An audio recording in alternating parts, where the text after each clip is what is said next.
Hello and welcome to this CodeBook tutorial. In today's tutorial I wanted to talk about data manipulation within the CodeBook database. If we take a look at the room editor, so right click, room editor from a Project Explorer, you can see that we have room details selected. You can see we have status, room values and instance values. If we look at room values, we can see that most of the data stored in here is directly correlating to what the room should be called and what the room should be named. We can see things like room label, standard room name, room category, room owner, and area requirements, as well as room notes. If we have additional room coding systems we wish to use, we would add them in the room value section of CodeBook rather than the room data.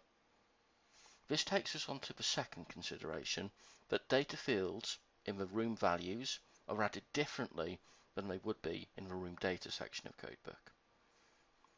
The room details, room value section of CodeBook, we can actually create what we call a user attribute. We can create user attributes for the room, for the floor, for the department, and for the sector. So if we go into Build and Settings, you shall see that we have the option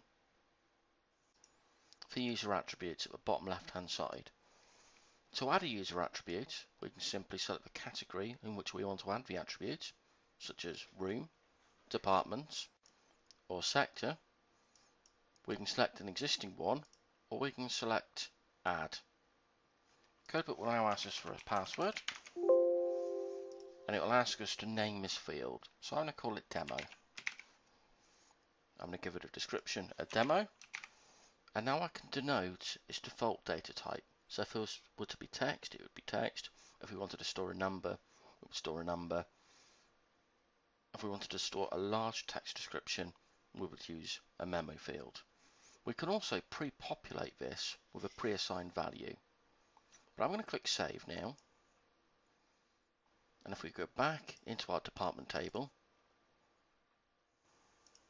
you can see now we have the option for demo, and we can type our data in.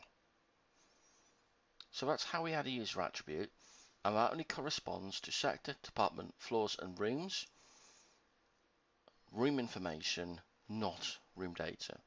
So if we go back into our room editor, and we take a look at the room data section of CodeBook, we split this into 4 categories: design issues, finishes, briefing, and environmental or environment. Now these cannot be created in a user attribute manner. To edit and manipulate the data from within the room data section of CodeBook, we need to go to build, and we need to go to our lookup section.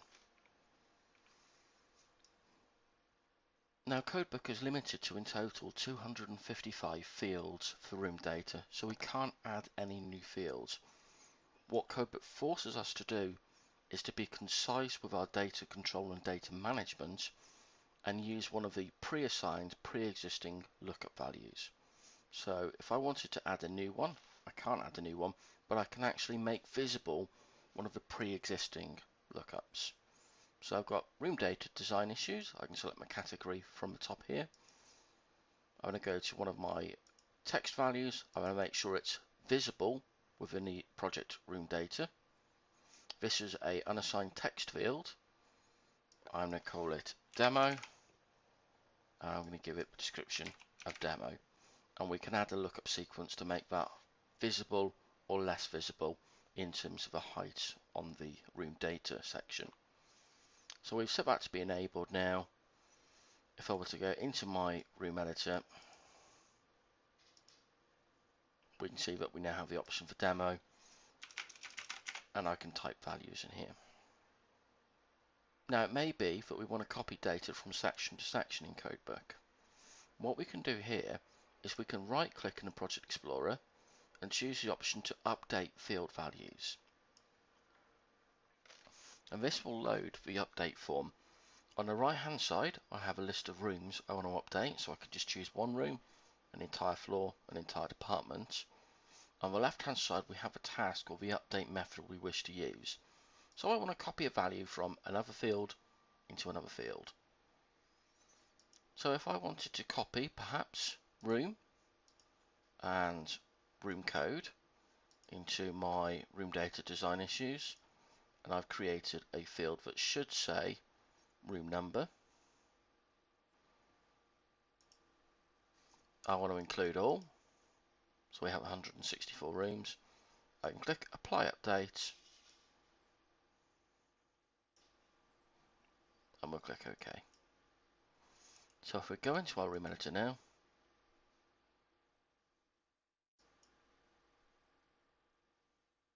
we can see that the room number has been copied from the room number field 222 into the room number field in the design issue section. And similarly, I can copy this data out of here and back in to the room details section of CodeBook. If we just quickly take a look at that again, so let's right click, update field values.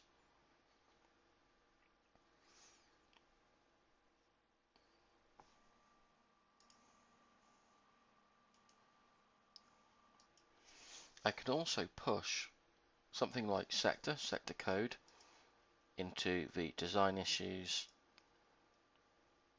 and the demo field. So the sector code is going to be pushed into this field. So when you click OK, go back into our room editor.